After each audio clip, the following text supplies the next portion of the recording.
Magandang araw, kakaluguran! Last episode, nakasama natin si Reverend Father Angel Amir R. Gamboa, ang kura paroko ng Blessed Trinity Parish sa Pilar Village, City of San Fernando, Pampanga, kung saan binigyang diin nito kung paano pinupunan ng radyo ang gaps upang maabot maging ang mga nasa malalayong lugar. He also highlighted that the Word of God is not only about moral teachings, but makes relevant the good news for our time and see that Christ is speaking to us. As one community, Father Angel also gave importance to the oneness and respect for diversity as the Blessed Trinity, because unity is not only seen in uniformity, but seen on how each other respects each individual. At bago natin umpisahan ang ating kwentuhan, maaari niyong i-like at i-follow ang aming Facebook page, ang Archdiocese of San Fernando Radio Station 91.9 Bright FM. At huwag din kalimutan na mag-subscribe. I-hit ang subscribe button at pindutin ang notification bell para updated ka sa aming YouTube channel at ASF Radio Station 919 FM. Magandang araw po mga kakaluguran, at sa araw po na ito ay isa na namang episode ng ating Decade of Light, Journeying Together in One Mission, ang ating matutunghayan. At our guest for this episode ay walang iba kung hindi po si Reverend Father Jesus B. Layog Jr. from Santa Ana Parish under the patronage po of Santa Ana dito po sa San Joaquin Poblacion, Santa Ana, Pampanga. At welcome po, Father Jess, at kumusta po kayo? Thank you very much, Chin, at welcome sa parokya namin dito sa Santa Ana, Pampanga.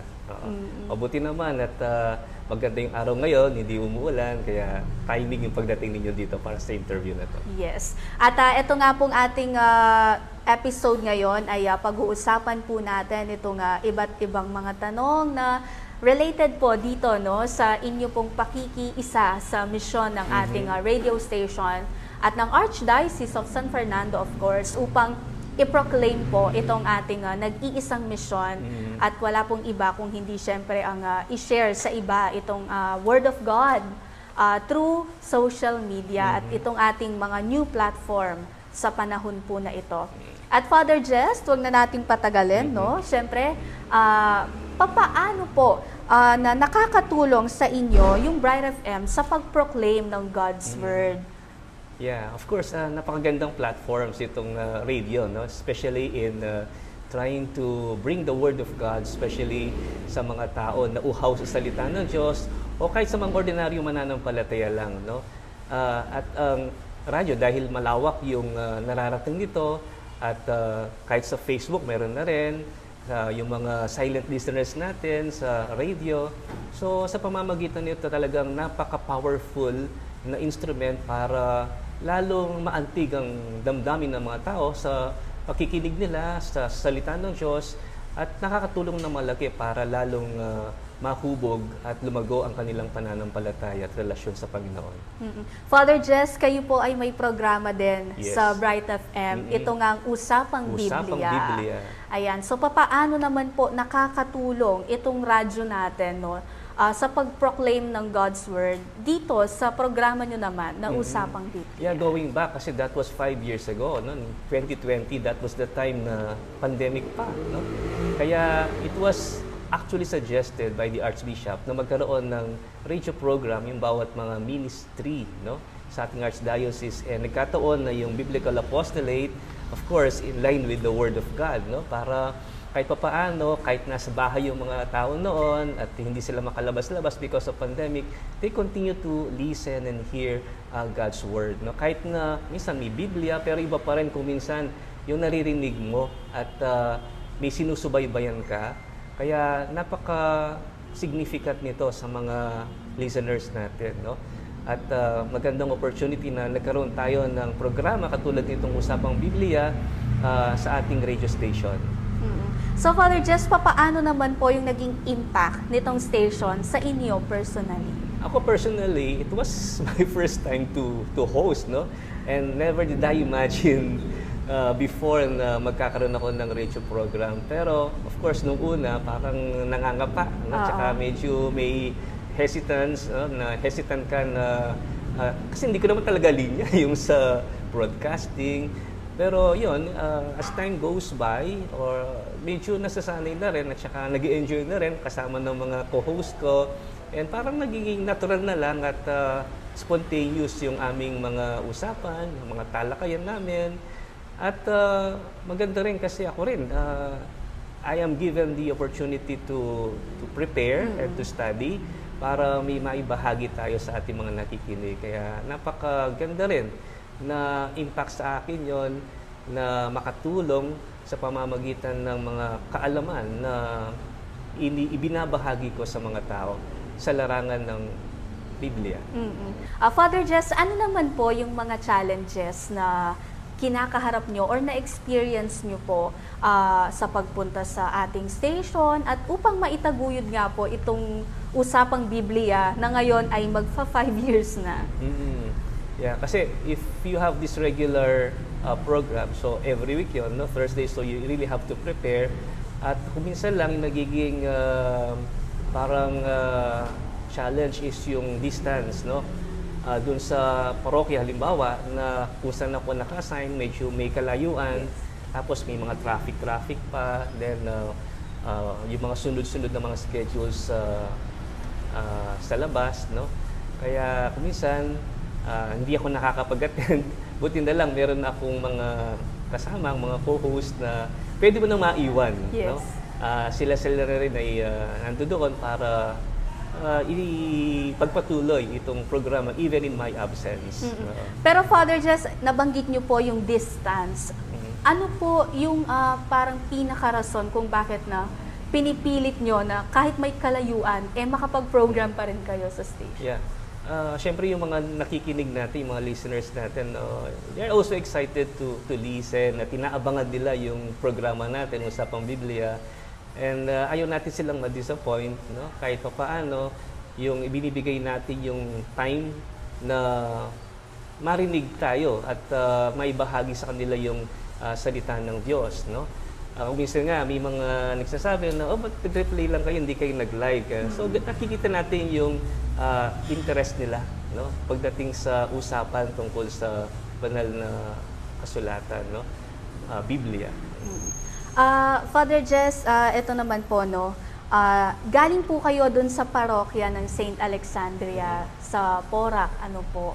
May mga pagkakataon po na nakatulong ba itong Bright FM sa mga activities ninyo at bilang kayo rin po, no, na director nitong ating Biblical Apostolate, sa mga programs nyo or mga activities na nakiisa itong ating stasyon? Yes, definitely dahil dun sa Facebook page, no? Minsan nagka-cross post, no, yung mga iba't ibang mga programa na sa radyo. So napapanood din yon ng mga parishioners namin, no, yung mga followers namin sa aming Facebook. And there were also times na we coordinated with you, lalong-lalo na yung mga activities natin in the Archdiocesan and even in the regional level. At natutuwa naman kami na panay kayong nandiyan, no, sumusuporta at laging nagmo-monitor at nakikiisa sa amin sa mga activities para mas maibahagi natin ito sa malaking mga audience. Father Jess, hindi po madali kasi kayo rin yung gumagawa ng script nyo sa Usapang Biblia, no? So, sa tingin nyo po kaya, papaanong itong mga topics ninyo sa Usapang Biblia ay nakakatulong para doon sa mas malalim na pag-unawa ng ating mga listeners dito nga sa ating banal na kasulatan? Yeah. Nagsimula kami actually, we did some parang general information about the Bible, no? Tapos tinalakay namin isa-isa yung mga iba't ibang mga themes, no, in relation to the Bible. At paiba-iba rin naman yung mga topics namin, no? Tsaka yung mga issue, pinag-uusapan. Kagaya ngayon, ilang weeks na, no? Yung pinag-uusapan natin about the women in the Bible. There was a time na ang tutok naman natin ay yung mga parables of Jesus, di ba? Yung mga ganang tipo. So at least may variation naman. And it is in the form of kwentuhan pa rin, no? Para hindi masyadong formal yung talakayan, no? May mga halong pag-share ng mga experiences din or even yung mga ongoing activities sa mga parokya, lalo na kumikaugnayan yan sa Biblia, biblical formation. Ang galing nga, Father Jess, nung parang yung attack nyo, kasi Bible, so more on serious matters to, di ba? Dapat maging ka talaga sa mga information na isi-share mo kasi baka may maling information lang na mabanggit, marami yung ating mga nakikinig. So, ang galing nung ginagawa ninyo, yung way of narration ninyo, no? Tsaka yung nagiging parang light lang, yung pag-uusap ninyo doon sa inyong every episode sa Usapang Biblia. At ang galing din po na parang na-train nyo na rin itong inyong mga co-host. Nagsimula lahat, even themselves, no? Hindi sila makapaniwala na nandito na kami sa radyo ngayon kasi talagang kinakabahan nung una, no? Akala nila hindi nila kaya, pero yung motivation, pati naman ako, no? Hindi naman ako ganun ka-expert when it comes to broadcasting o sa larangan ng radyo, no? Pero yun, dahil nga sa motivation natin at inspirasyon na rin sa mga tao, na maipaabot sa kanila ang salita ng Diyos na really very powerful in trying to transform also their life and their spiritual journey. So, Father Jess, dumako naman tayo ngayon dito sa inyong bagong parokya na wala pa atang 2 months, no? 2 months yesterday. Ayan. Yeah. So, 2 months pa lang. So, pakilala naman po natin itong inyong bagong parokya ngayon. Yeah. So, ito po ang parokya ni Santa Ana. I think it was in the 1756 nung ma-establish ito as an independent parish, no? At yun, hanggang ngayon, it's still here and surviving, and yung mga tao dito napakabait nila at very supportive din, very religious at malakas ang devotion nila kay Santa Ana, which we just had our feast, no, nung nakaraang July 26, no, yung kapistahan ni San Joaquin at saka ni Santa Ana. Generally maganda ang takbo ng buhay pananampalataya ng mga tao dito at patuloy yung kanilang pagsisimba at napupuno palagi yung simbahan even during weekdays, no? Ganun ka tindi yung devotion nila, lalo na sa misa. Father Jess, sino po ba si Santa Ana? Si Santa Ana, hindi po nakakalam, siya po yung nanay ni Mama Mary, no? Nasawa ni Saint Joachim. Although in the Bible, sa mga Gospels, hindi naman natin sila naririnig na nababanggit, no? Only through extra biblical sources, no? Katulad nung proto-evangelium ni Saint James. So nandoon yung naikwento nila yung kwento istorya ni Santa Ana at ni San Joaquin, no?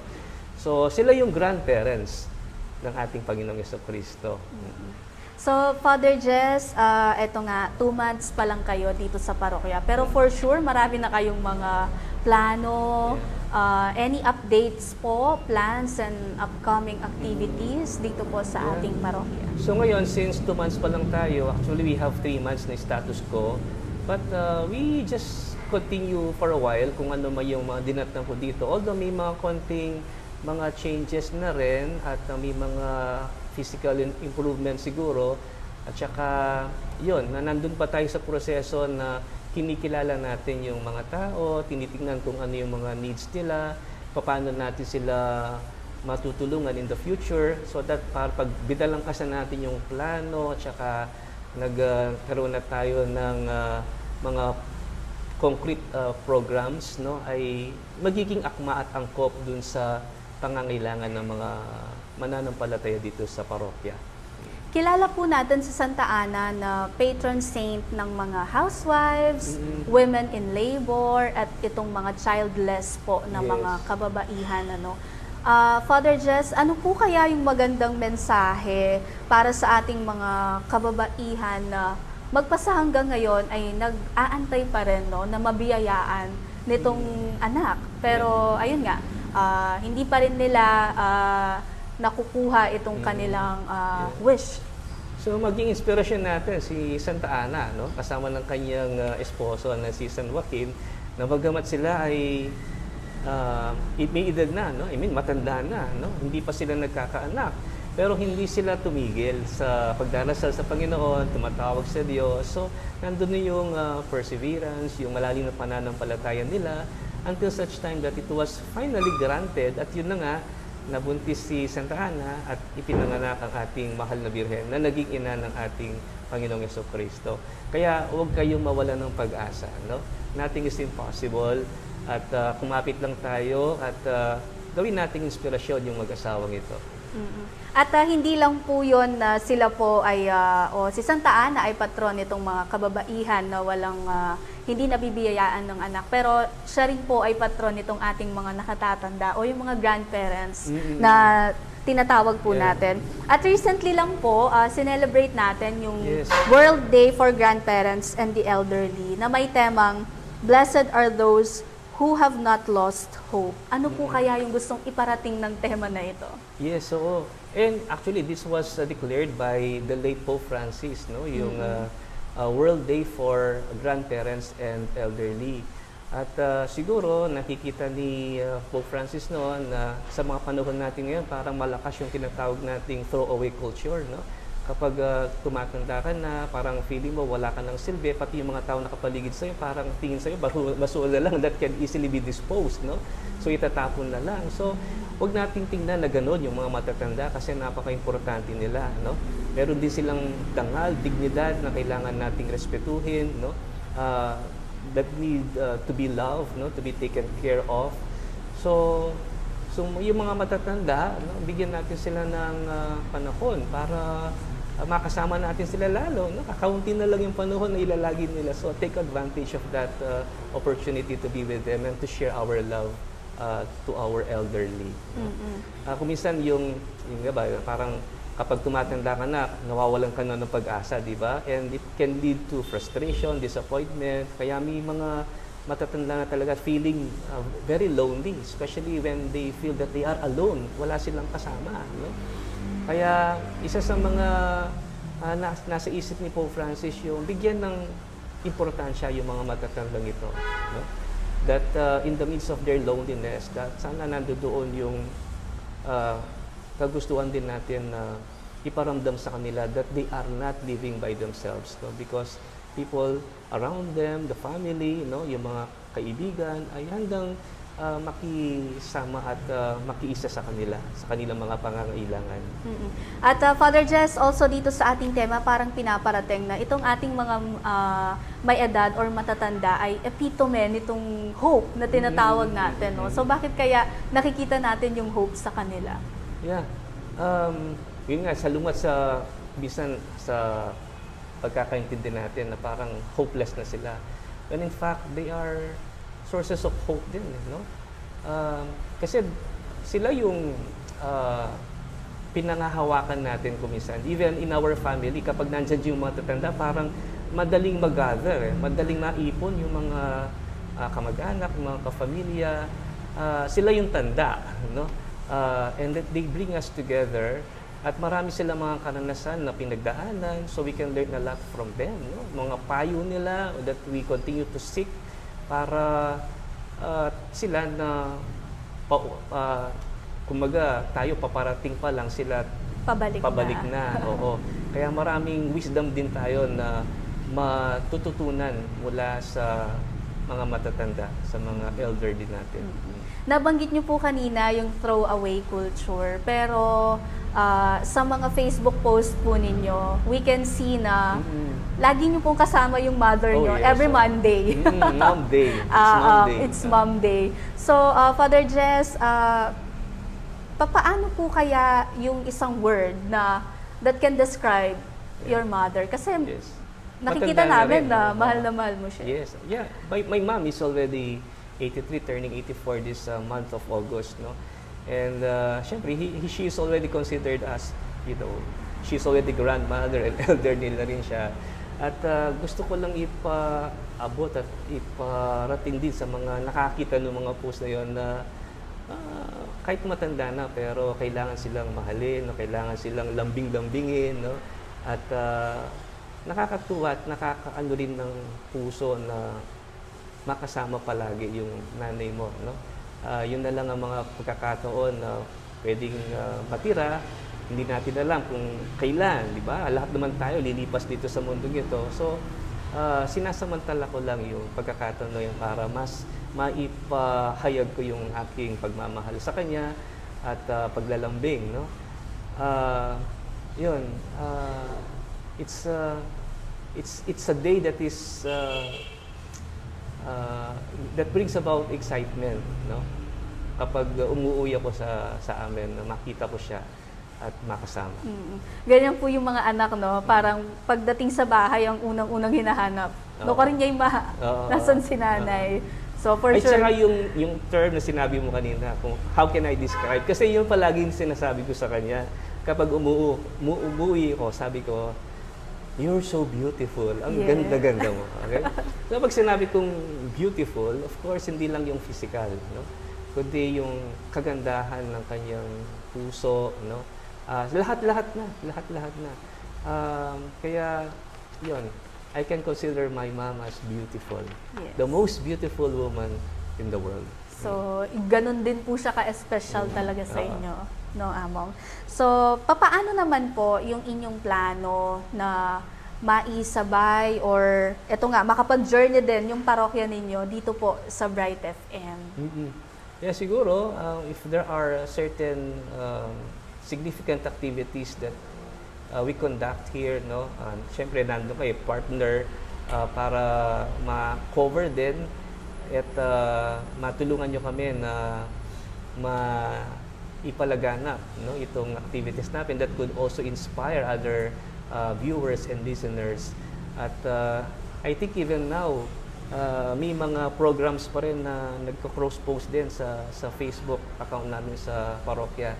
So malaking naitutulong na kahit yung mga misang pang-araw-araw, no? Tsaka yung mga regular programs that we have in the radio.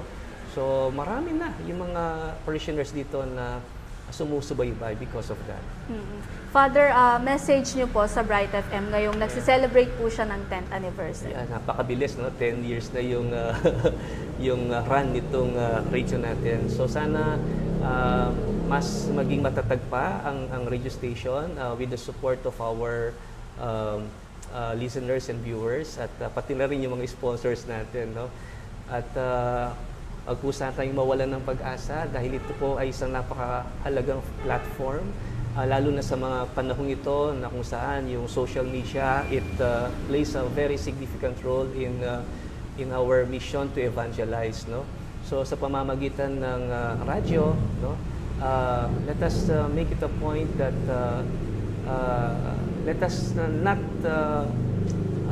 see it as a disadvantage, no, but as an opportunity to express ourselves and to learn more about our faith life, no? Ang daming mga programa sa radyo na napakaganda, no? At ako rin mismo naka-tune in ako sa radio natin 91.9 kaysa sa sasakyan, no?